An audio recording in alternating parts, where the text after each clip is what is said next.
सेटा भाइलेसन है। द्वितीय गोटे ट्रांसफॉर्मर को राताराति शिफ्ट करदे। तृतीय डिपार्टमेंट केबल बोल लोक बिक्री करदे जो डिपार्टमेंट काम लगे कथा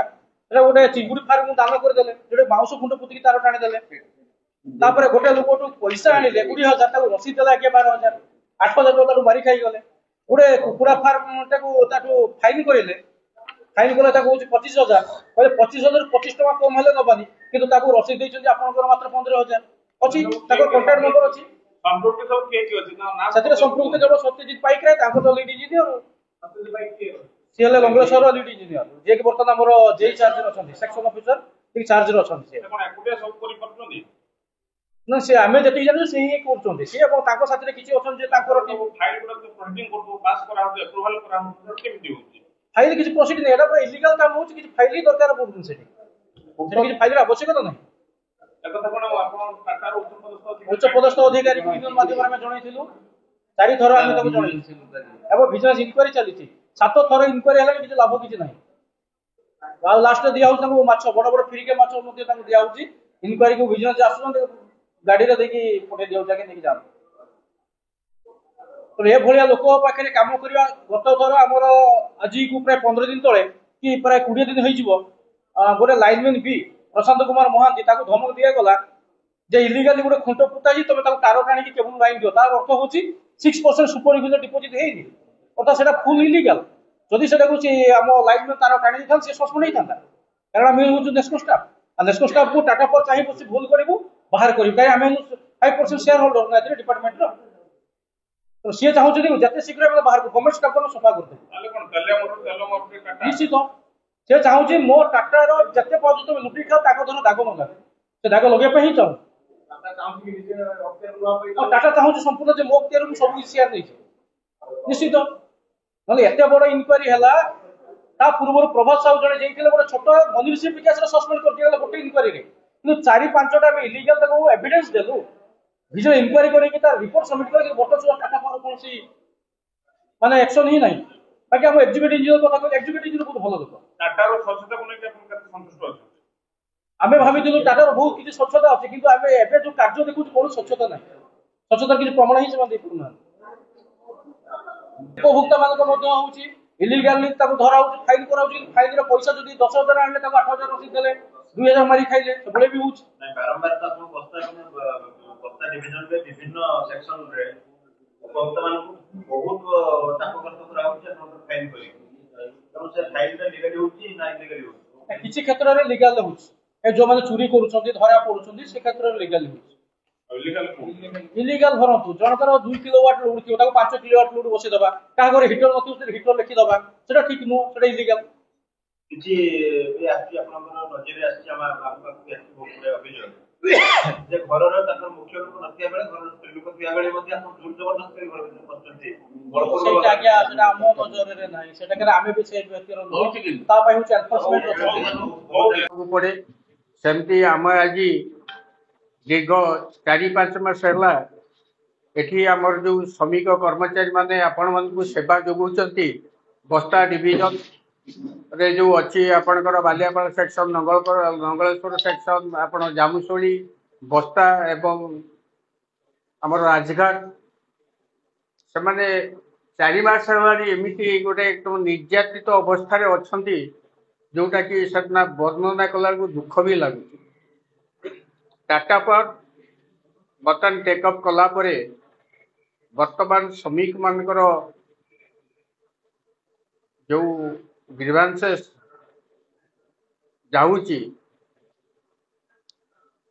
ताकू तार समाधान करिवा पाई बोधे से तार आंतरिकता मानसिकता अभाव बर्तमान देखा आमर घटना घटी आपणकर यही लंगलेश्वर सेक्शन रे जड़े जो लीड इंजीनियर जो जड़े सेक्शन ऑफिसर अच्छा ना हूँ सत्यजित पाइकराय से टाटा पावर द्वारा रिक्रुटमेंट होती से आमर नेस्को स्टाफ नुहे से बहुत प्राउड कहीं ना टाटा टाटा पावर रिक्रुटमेंट देछि एमती खाली जन को देना प्राय 1000 पाखापाखि बर्तमान इंजीनियर बर्तमान निजुक्ति पाई किंतु से लोकर चरित्र या कम दिन चाकरी भितर बर्तमान आपण मान नॉलेज को बोधे आसुव कम बहुत माने जनसाधारण आमर उपभोक्ता मान को एमती से शोषण कर चली जोटा आपण पाखे समय अभाव वर्णना करने सहित जो श्रमिक कर्मचारी अधीन रे काम करुचंती भी से चाप सृष्टि करुचंती जे सही प्रकार काम नियोजित होती किसी अर्थ उपार्जित करके माध्यम नवापाई किंतु समय आसिले बर्तमान यही माने दोषी बोली प्रमाणित हो जो बर्तमान कहते विभिन्न काम करने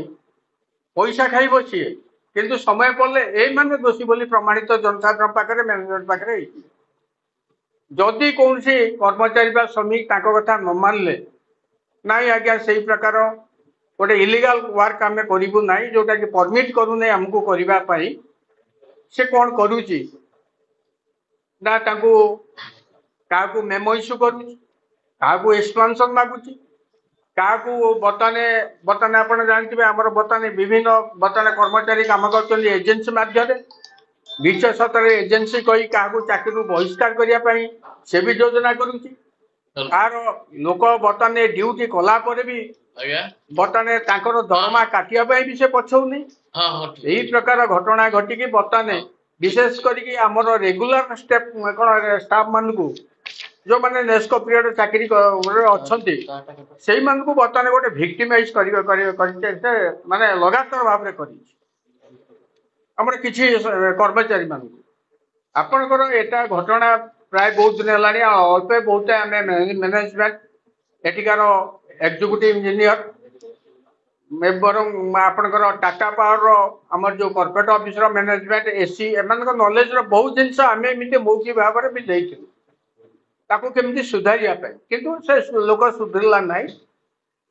नवेम्बर 11/11/2024 एमती घटना घटी नहीं जड़े आमर जो बीए लाइन मान जो अच्छा आमर जो मानक नियोजित होती आपणकर एजेन्सी द्वारा जड़े ऑफिस की डाकिकी से प्रेसर कले तुम्हें आमर जड़े रेगुलर एम्प्लॉइज ना रे तुम मुझे जहाँ कहूँ तुम लिखिकी दियो मुझे डिसिप्लिनरी एक्शन नेबी बुझे सी लोकटी चाहिला नहीं कला ना आज्ञा से प्रकार घटना तो किसी घटी नहीं सी मत एमती किसी कही ना मु कहीं आज्ञा सार लिखिकी विरुद्ध में गोटे अन्याय भाव में लिखिकी कहीं देवी मु सार से पारि ना ना तुम्हें दे पार ना ना मु जड़े कहूँ तुम मो ऑर्डर को बेखातिरी कर यही प्रकार करके विभिन्न असभ्य भाषा गाली गुलज करके कले एमती से ऑफिस भीतर गोटे रेगिंग कले से टिके इनोसेंट पिलाटा से कौन ना एकदम भयभीत होगी जोटा कि गोटे सेंसलेस पड़गला एवं तार रक्तचाप भी बढ़ीगला से जो किसी पाखे आमर जो किसी कर्मचारी थिले इमिडिएट नहीं से नंगलेश्वर गोष्ठी स्वास्थ्य केन्द्र से आडमिट कले कलापर से तार इनिशियली चलला जो कौन ट्रिटमेंट चलला आम भी खबर पाई पहुँचलु पहुँचला जहाँ डॉक्टर कहले ना बर्तमान रक्तचापटा बर्तमान कमुना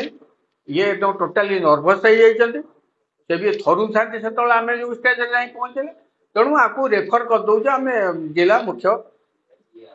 डाक्तखाना को जाऊ से करदे से भी रहा 2 घंटा पर से आमर बालेश्वर रेफर कले कौटी ना आप फकीरमोहन आपणकर मेडिकल कॉलेज और हॉस्पिटल रेमुना को कले ये कथा आम मैंने शुणी जो आसीलु ऑन दी स्पॉट आमर जोनल सेक्रेटरी गोटे आपणकर गोटे मेल पठेले क्या आमर सीओ को आमर जो मुख्य मानव संबल अधिकारी अच्छा हेड एचआर पठेले सर यही सिचुएशन आम फ्रिक्वेंटली कहूँ आज्ञा ये लोक को आप ट्रांसफर करूँ नहीं आप ऑफिशियल गोटे बसातु ये कहला आम भाविलु गोटे किसी करेंगे যাଉ ଆମେ ତାକୁ ସେଠି ଧ୍ୟାନ ଦେଲେ ଲୋକଙ୍କୁ କେମିତି ଆମେ ତାକୁ ଭଲ କରିବୁ ଆମେ ସବୁ ପଳେଇଲୁ ତାକୁ ଯାଉ କରିକି 2 ଦିନ ଖଣ୍ଡେ ସେ ରହିଲା ପରେ ସେ ଫେରିଲା ତାର ନେକ୍ସଟ ଡେରେ ଏଇ ଇସ୍ୟୁକୁ ନେଇକି ଆମର ଡିଭିଜନାଲ ସେକ୍ରେଟାରୀ ଏଜୁନ ମହୋଦୟ ଗୋଟେ ଲେଖିକି ଦେଲେ ଯେ ଦାବି ବିଭିନ୍ନ ଦାବି ଥିଲେ ତା ଦାବି ମୁଖ୍ୟ ଦାବି ଥିଲା ଯେ ଆଜ୍ଞା ସେଇଭଳିଆ ଅଫିସରକୁ ଆପଣ ଯଥାଶୀଘ୍ର ନଙ୍ଗଳେଶ୍ୱର ସେକ୍ସନରୁ ଆଜ୍ଞା ତାକୁ ବଦଳି କରି ଅନ୍ୟ କୋଉଠି ଦେବା ପାଇଁ ଆପଣ କରନ୍ତୁ ବ୍ୟବସ୍ଥା କରନ୍ତୁ ଯଦିଓ ଆଙ୍କର ଇଏ ଏମ୍ପାୱାର ନୁହେଁ ଗୋଟେ ଦେଇକି ଟ୍ରାନ୍ସଫର କରିବା ପାଇଁ କିନ୍ତୁ ଇଏ ପ୍ରପୋଜାଲ ଦେଇପାରିବେ ସିଏଉ ଯେ ଟ୍ରାନ୍ସଫର କରିବା ପାଇଁ ଇଏ ତାଙ୍କର ସବୁ କଣ ହେଲା ଆମ ଚିଠା ପାଇଲା ପରେ ସେ ଆମକୁ ଇମିଡିଏଟ ଡାକିଲେ ଡିସ୍କସନକୁ ସେଟା ଡିସ୍କସନରେ କେତେ ତାରିଖ ସବୁ ଭୁଲି ଯାଉଛି ଗୋଟା ଆମେ ବସିଲା ପରେ ବିଭିନ୍ନ ହଁ 24ରେ ଯେ ବସିଲା ପରେ ସେ ଗୋଟେ ଆମକୁ ଗୋଟେ ଏସୁରାନ୍ସ ଦେଲେ ଆପଣ ଜାଣିଛନ୍ତି ମୋର ଗୋଟେ ଟ୍ରାନ୍ସଫର କରିବାର କ୍ଷମତା ନାହିଁ ମୁଁ ଯାହା ଏଠି ପ୍ରପୋଜାଲ ଦେବି ମୋର ହାୟର ଅଥରିଟି କି ତେଣୁ ମୁଁ ଦଉଛି ମତେ ମାସଟିଏ ଟାଇମ ଦିଅ ତାକୁ ଠିକ ଅଛି ଆଜ୍ଞା ଏକ୍ଜିକ୍ୟୁଟିଭ କହିଲା ପରେ ଆମେ ବି ରହିଲୁ ଠିକ ଅଛି ଏଟା ତ ଆଙ୍କ ଲେବୁଲର ନୁହେଁ ଏଠିକି ଯିବ ବାଇ ଆମେ ଏସିକି ଏ କଥା ନେଇକି ପର୍ସୁ କଲୁ ଆଉ ଆମର ରିପ୍ରେଜେଣ୍ଟେଟିଭ ଯାଇକି ସିଓକୁ ଏବଂ ହେଡ ଏଚଆରକୁ ଦେଖା କରି ଏ ବିଷୟରେ କହିଛୁ ହଁ ଆଜ୍ଞା ବାଇ ସେତିକି ନୁହେଁ ଏବଂ ତାଙ୍କର ଏଇ ଯୋଉ ପବ୍ଲିକ ସାଇଟରୁ ଯେତିକି ବର୍ତ୍ତମାନ ଇଲିଗାଲ ୱାର୍କ ସେ କରିଛନ୍ତି ପବ୍ଲିକ ସାଇଟରୁ ବି ପିଟିସନ ପଡିଛି କର୍ପୋରେଟ ଅଫିସରେ ଆମର ଯୋଉ ଟାଟା ପାୱାର ଯୋଉ ଅଛି ଆଜ୍ଞା ଦୁର୍ନୀତି ନିବାରଣ ବିଭାଗ ସେମାନେ ଆସି ପ୍ରାୟ ଥରେ 2 ଥର ଆସିକି ସେ ଯୋଉ ସ୍ପଟ ଇନକ୍ୱାରି କରିକି ତାଙ୍କର ସବୁ ଯୋଉ ଯାହା ସାକ୍ଷୀ ସମନ ନବା କଥା ଅଲରେଡି ନେଇକି ସେ ଚାଲିଗଲେ 2-3 ମାସ ତଳର ଘଟଣା କିନ୍ତୁ ଗୋଟେ ଦୁଃଖ ଲାଗୁଛି ତାପରେ ସେଠୁ ହେଲା ପରେ କଣ ହେଲା ନା ଆମେ ଆମକୁ ଟାଇମ ଦେଲେ କହିଲେ ନାଇଁ ଠିକ ଅଛି ଆମେ 7 ଦିନ ଅପେକ୍ଷା କର ଆମେ କରିଦଉଛୁ ଆଉ ଏତେ ବର୍ତ୍ତମାନ ଭୟଭୀତ ହେଇଛନ୍ତି ଆମର ସେଠିକାର ସ୍ଥାୟୀ ଅସ୍ଥାୟୀ କର୍ମଚାରୀ ତାଙ୍କ ଅଧୀନରେ କାମ କରିବା ପାଇଁ ସେ ଡରୁଛନ୍ତି କେତେବେଳେ ସେ ଲୋକଙ୍କୁ କୋଉଠି ଫସେଇ ଦେଇକି ଚାକିରି ଖାଇଦବ ସେଟା କେହି କହିପାରିବନି ବୁଝିଲେ ବର୍ତ୍ତମାନ ଅଲରେଡି ଏଜୁନ ମହୋଦୟ ଯୋଉ ଗୋଟେ ମାସ ଟାଇମ ଦେଇଥିଲେ ସେ ଟାଇମ ଅଲରେଡି ପାସ୍ କରିକି ଆହୁରି ଗୋଟେ ମାସ ପ୍ରାୟ 2 ମାସ କଭରେଜ ହେଇଗଲାଣି କିନ୍ତୁ କିଛି ନେଲେନି ଆମେ ବି ବାଇ ସମିତିକୁ ଦେଖା କଲୁ ନକା ଦେଖି ଆମେ ଆଉ କଣ କରିବୁ ଆଜ୍ଞା ଯେତେବେଳେ ଏବେ ବି ସେ ବି ପରିବର୍ତ୍ତନ ଏବେ ବି ସୁଦ୍ଧା ହଉନାହାନ୍ତି ଆପଣ ଦେଖନ୍ତୁ ଗୋଟେ ସାଧାରଣ ଜିନିଷ ଗୋଟେ ଲୋକଟା ଯଦି ରାସ୍ତାରେ ପଡି ଯାଉଛି ଜଣେ ତା ପାଖରେ ଜଣେ ଯାଇକି ପଥଚାରୀ ଯାଉଛି ସିଏ ଛିଡା ହେଇଯାଉଛି ଏ ଭାଇ କଣ ହେଲା ତାକୁ ଉଠେଇ ପକଉଛି ବା କଣ ତୋର ମେଡିକାଲ ପଠେଇବି ଏସବୁ ଜିନିଷ ଆମର ଗୋଟେ ମାନବିକତା ଇଚ୍ଛା ରହୁଛି ତମର ଜଣେ ଷ୍ଟାଫ ନଙ୍ଗଳେଶ୍ୱରରେ ଆଡମିଟ ହେଇକି 2 ଘଣ୍ଟା 3 ଘଣ୍ଟା ରହିଲା ବାଲେଶ୍ୱର ଗଲା ବାଲେଶ୍ୱରରୁ ପୁଣି ଗଲା ରେମୁଣା ଭାଇ ତମେ ଟିକେ ମାନେ ମାନବତା ସବୁ ଯାଇ ସେ ଷ୍ଟାଫକୁ ଦେଖା କରିପାରିଲନି ଆରେ କଣ ତୋର ଏମିତି କଣ୍ଡିସନଟା ହେଇଗଲା କଣ ଏମିତି ହେଇଛି ଆଜ୍ଞା ତା ପାଖ ଆଉ ଭିଡ଼ିଲେନି ବୁଝିଲେ ନ ଭିଡ଼ିକି ସବୁ ସ୍ପାଏ ଲଗେଇଲେ ଦେଖନା କଣ ସେ କରୁଛନ୍ତି କୋଉଠି ଗଲେ କଣ କଲେ ଏଇ ସବୁ ତାଙ୍କର ହଉଛି ବର୍ତ୍ତମାନ ଆକ୍ଟିଭିଟି ତେଣୁ ବର୍ତ୍ତମାନ କଣ କରିବା ଆମେ ଯେତେବେଳେ ଗୋଟେ ସଂଘ କରିଛେ ଆମେ ରହିଛୁ ଲୋକମାନଙ୍କ କର୍ମଚାରୀମାନଙ୍କ ସମସ୍ୟାକୁ ସମାଧାନ କରିବୁ ସମାଧାନ କରିବାର ରାସ୍ତା ତ ଆମ ପାଖରେ ନାହିଁ ଆମେ ପର୍ସୁ କରିବୁ ମ୍ୟାନେଜମେଣ୍ଟ ପାଖରେ ମ୍ୟାନେଜମେଣ୍ଟ ବର୍ତ୍ତମାନ ହେଉଛି ନିଦା ବିଷ୍ଣୁ ଜାଗା ପାଲଟି ଯାଇଛନ୍ତି କାହିଁକି ନା ଏଠି ବର୍ତ୍ତମାନ ଆମେ ଭାବିଥିଲୁ এটা ସମସ୍ତେ କେବଳ ଆମେ କର୍ମଚାରୀ ନୁହେଁ ଆମର ଉପଭୋକ୍ତା ଏବଂ ଜନସାଧାରଣଙ୍କର ମନ ଭିତରେ ଯୋଉ ଧାରଣା ଆସିଲା ଟାଟା ପାୱାର ଆସିଲା ପରେ ଯେ ଟେକଅପ୍ କଲା ଯେ ଯାହା ହଉ ବର୍ତ୍ତମାନ ଯୋଉ ଦୁର୍ନୀତି କିଛି ବିଭାଗରେ କମିଯିବ नो डाउट ଏଟା ଆମେ ବି ଚିନ୍ତା କରିଥିଲୁ ଯାଉ ଟାଟା ପାୱାର ଆସିଲା ପରେ ଦୁର୍ନୀତି କିଛି କମିଯିବ କିନ୍ତୁ ଦୁର୍ନୀତି କଣ କମୁଛି ଦୁର୍ନୀତି ଯୋଉମାନେ କରୁଛନ୍ତି ତାକୁ ଆମେ ତ ଘଣ୍ଟେ ଉଡେଇକି ରଖୁଛନ୍ତି ଏଟା ଦୁଃଖର କଥା ସବୁ ଅଫିସର ଦୁର୍ନୀତି କରୁନାହାନ୍ତି କିଛି ଅଫିସର କରୁଛନ୍ତି ଏଇଭଳିଆ ଲୋକ ଯୋଉ ପାଇକିରା ଏଇଭଳିଆ ତେଣୁ ଦେଖିଲୁ ଯେତେବେଳେ ଆମେ ନିରାଶ ହେଲୁ ତେଣୁ ଆପଣମାନଙ୍କର ସାହାଯ୍ୟ ନେଲୁ ଆପଣମାନଙ୍କ ମାଧ୍ୟମରେ ଜିଲ୍ଲା ପ୍ରଶାସନ ଏବଂ ଟାଟା ମ୍ୟାନେଜମେଣ୍ଟ ପାଖରେ ନିହାତି ଏ ଖବର ପହଞ୍ଚିବ ଆପଣମାନେ ବି ଆମକୁ ଟିକେ ସାହାଯ୍ୟ କରିବେ ଆମେ ବାଧ୍ୟ ହେଇକି କଣ ଗୋଟେ ନୋଟିସ ଏବେ ଦେଇଛୁ ସେଟା ଏଇ 14 ତାରିଖରେ ଯଦି ବାରମ୍ବାର ଗୋଟିଏ ଇସ୍ୟୁକୁ ନେଇକି ଆପଣଙ୍କୁ ଅବଗତ କରାଇଲା ପରେ ଆପଣ ଟାଇମ ଟୁ ଟାଇମ ଆପଣଙ୍କୁ ଏସୁରାନ୍ସ ଦଉଛନ୍ତି ଆମେ ନିଶ୍ଚିତ କରିବୁ କିନ୍ତୁ କରୁନାହାନ୍ତି 3 ମାସ ହେଲା ଗୋଟେ ଟ୍ରାନ୍ସଫର ୱିଦିନ୍ 1 ଆୱାର ଭିତରେ ହବ ଏଟା ନୂଆ କଥା ନୁହେଁ ଯେ ଚାହିଁବେ ତାକୁ ଟ୍ରାନ୍ସଫର କରିଦିଅ ତାର ସବଷ୍ଟିଚ୍ୟୁଟ ଆଉ ଜଣେ ବର୍ତ୍ତମାନ ଦେଖିବେ ଟାଟା ନେଲା ପରେ ସବୁ ଦିଟା ଅଫିସର ଠିକ ଅଛି ନା କୋଉଠୁ ଆଣିବୁ ଠିକ ଅଛି ନା ଅଛି ତାକୁ ଆପଣ ଦିଅନ୍ତୁ ହ୍ୟାଣ୍ଡ ଓଭର କରିଦିଅନ୍ତୁ। ଆଉ ଗୋଟେ ତ ଅଫିସର ଅଛି ନା, କିନ୍ତୁ ରହସ୍ୟ କିଛି ବୁଝି ହେଉ ନ ହେଇକି ଆମେ କ'ଣ ଚିନ୍ତା କଲୁ ଠିକ ଅଛି ଆମେ ୱାର୍କ ଟୁ ରୁଲ ଯିବୁ। ଆପଣମାନେ ଯଦି ଆମକୁ ସାହାଯ୍ୟ ନ କରିବେ, ଯଦି ଆମ କଥାକୁ ନ ବୁଝିବେ, ତାହେଲେ ଆମେ ୱାର୍କ ଟୁ ରୁଲ ଯିବୁ। ଆମେ 8 ଘଣ୍ଟା ଡ୍ୟୁଟି କରିବୁ, ଯୋଉଟା କି ଆମର ଟେକ୍ନିକାଲ ଲୋକମାନଙ୍କର ପରମିଟ୍ କରୁନି ରେଭିନ୍ୟୁ କରିବା ପାଇଁ। ଆମେ ବେଟର ଇଣ୍ଟରେଷ୍ଟ ଅଫ ଅର୍ଗାନାଇଜେସନ ଆମେ କରୁଥିଲୁ। ଆମେ ଆଉ ତାକୁ ଆଉ ସେ ସେଟାକୁ ଆମେ ଆଉ ଧ୍ୟାନ ଦେବୁ ନାହିଁ, କରିବୁ ନାହିଁ। ଆଉ ବର୍ତ୍ତମାନ ଅଛି ଆମେ ଯୋଉ ସଟଡାଉନ ବି ଆପଣମାନେ ଜାଣିଦେବି। କାଲି ମୁଁ ଯେତେବେଳେ ଆମ ନିଗମ ବାବୁ ଫୋନ କଲି ରାତି 11:20 ସିଏ ଗୋଟେ ଇଲେନକେ ବି ସଟଡାଉନ ନେଇକି ବର୍ତ୍ତମାନ କେମିତି ଆମର କଞ୍ଜ୍ୟୁମର ମାନେ ସେବା ପାଇବେ, କୋଉଠି ଅନ୍ଧାର ଅଛି ସେ ରାତି କାଲି 11:20 ସେ ନେଇଛନ୍ତି ସଟଡାଉନ ନେଇକି, କୋଉଠି ଫ୍ୟୁଜ ନାହିଁ ବାନ୍ଧୁଛନ୍ତି। ଆମେ କାହିଁକି କରିବୁ? ଆମର ତ ରୁଲ ଅଛି ଆମେ 8 ଘଣ୍ଟା କରିବୁ, ଆମେ କାହିଁକି ଅଧିକା କରିବୁ? ଯଦି କିଛି ଡିପାର୍ଟମେଣ୍ଟ ତରଫରୁ କ'ଣ ଅଫିସରଙ୍କ ତରଫରୁ ଆମେ ସେଇ ପ୍ରକାର ସାହାଯ୍ୟ ସହାନୁଭୂତି ନ ପାଇବୁ, ତାହେଲେ ଆମେ କାହିଁକି ଆମେ ଏତେ ଡେଡିକେଟେଡ ହବୁ? ଡେଡିକେଟେଡ ହବାର କିଛି ଆବଶ୍ୟକତା ନାହିଁ। ତେଣୁ ଆମେ ଗୋଟେ ଲେଖିକି ଦେଇଛୁ, ରେଭିନ୍ୟୁ କଲେକ୍ସନରେ ଆମେ କେବେ ପାର୍ଟିସିପେସନ କରିବୁ ନାହିଁ। ୱାର୍କ ଟୁ ରୁଲ ମାନେ ଆମେ 8 ଘଣ୍ଟା ଡ୍ୟୁଟି କରିବୁ। 8 ଘଣ୍ଟା ପରେ ଯଦି କିଛି ଅସୁବିଧା হবে ତାହେଲେ ତାର ଲୋକାଲ ମ୍ୟାନେଜର ଦାୟୀ। ଆମେ ଆଉ ସଟଡାଉନ ନବୁନି। ଯୋଉ ଲାଇନ ମାନଙ୍କୁ ପରମିଟ୍ କରୁନି ସଟଡାଉନ ନବା ପାଇଁ, 11 କେବି 30 କେବି ସଟଡାଉନ ନେଇକି ଯୋଉ କାମ କରନ୍ତି ସେଟା ବି ଆମକୁ ପରମିଟ୍ କରୁନି, ତଥାପି ଆମ ଉପରେ ପ୍ରେସର ହଉଛି ଆମେ କରିଛୁ। ତେଣୁ ଏଇ କାମ ପାଖରୁ ଆମେ ଆଜ୍ଞା ବର୍ଜନ କରିବୁ। ଯଦି ଆମର ଉପଭୋକ୍ତା ମାନଙ୍କର ଏବଂ ଜନସାଧାରଣ ମାନଙ୍କର ଯଦି କୌଣସି ସେମାନେ ଅସୁବିଧାର ସମ୍ମୁଖୀନ ହୁଅନ୍ତି ବା ବାଧାବିଘ୍ନ ଘଟେ, ସେଥିପାଇଁ ସମ୍ପୂର୍ଣ୍ଣ ଟାଟା ମ୍ୟାନେଜମେଣ୍ଟ ତାର ଦାୟୀ ରହିବ କରିକି ଆପଣମାନଙ୍କ ଜରିଆରେ ଏ ଖବରଟି ପ୍ରସାରଣ କରିବା ପାଇଁ ଆପଣଙ୍କୁ ମୁଁ ନିବେଦନ କରୁଅଛି। ଆପଣମାନଙ୍କର ସାହାଯ୍ୟ ଆମର ଏକାନ୍ତ କାମ୍ୟ। ଏତିକି କହି ମୋର ବକ୍ତବ୍ୟ ରଖୁଛି। ଜୟ ହିନ୍ଦ। ମୁଁ ନିଗମାନନ୍ଦ ରାଉତ, ଜଏଣ୍ଟ ସେକ୍ରେଟାରୀ ଓଡ଼ିଶା ବିଦ୍ୟୁତ କର୍ମଚାରୀ ମହାସଂଘ ଉତ୍ତରାଞ୍ଚଳ ଶାଖା। ଆଜି ଆମର এই ସାମ୍ବାଦିକ ସମ୍ମିଳନୀ ଅର୍ଥାତ୍ এই ୟୁନିୟନ ଯେତେବେଳେ ଅଫିସରଙ୍କ ପାଖରୁ ନିରାଶ ହୁଏ ସେତେବେଳେ ଆମେ ସାମ୍ବାଦିକ ସମ୍ମିଳନୀ କରୁ। ଏ ସାମ୍ବାଦିକ ସମ୍ମିଳନୀ କରିବାର ଅର୍ଥ ଟିପି ଏନ୍ୟୁଡିଏଲ ଜଣେ ଲିଡ୍ ଇଞ୍ଜିନିୟର ସତ୍ୟଜିତ ପାଇକରାୟ ଲଙ୍ଗଳେଶ୍ୱର ଜେଇ ଚାର୍ଜରେ ଅଛନ୍ତି। ତେଣୁ ତାଙ୍କ ଭଳିଆ ମାନେ କରପ୍ଟେଡ ଅଫିସର ପ୍ରାୟ ଆମେ 17 ବର୍ଷ ଚାକିରି କାଳରେ ମୁଁ କାହାକୁ ଦେଖିନି। ସେ କଞ୍ଜୁମରକୁ ଶୋଷଣ କରନ୍ତି, ଷ୍ଟାଫକୁ ଶୋଷଣ କରନ୍ତି। କେମିତି କଞ୍ଜୁମର ଶୋଷଣ କରନ୍ତି? କଞ୍ଜୁମରଠୁ ଫାଇନ କରନ୍ତି, ପଇସା ଆଣନ୍ତି, କିନ୍ତୁ ତାକୁ ରସିଦ ଆଣନ୍ତିନି। 24,000 ଟଙ୍କା ଜଣଙ୍କଠୁ ଆଣିବେ, ତାକୁ 10,000 ରସିଦ ଦେବେ। ଯାହାଠୁ 30,000 ଆଣିବେ ତାକୁ 20,000 ରସିଦ ଦେବେ। ଜଣଙ୍କଠୁ 20,000 ଆଣିଲେ 12,000 ରସିଦ ଦେବେ। ଏଭଳି ବି ନଜର ଅଛି। ଏ ବାବଦରେ ଆପଣ କୋଉଠି ଜଣେଇଛନ୍ତି? ହଁ ଜଣେଇଛୁ। ଏ ବାବଦରେ ଭିଜିଲାନ୍ସ ଇନକ୍ୱାରି ହଉଛି, ଲେଖିକି ଆମେ ଦେଇଛୁ।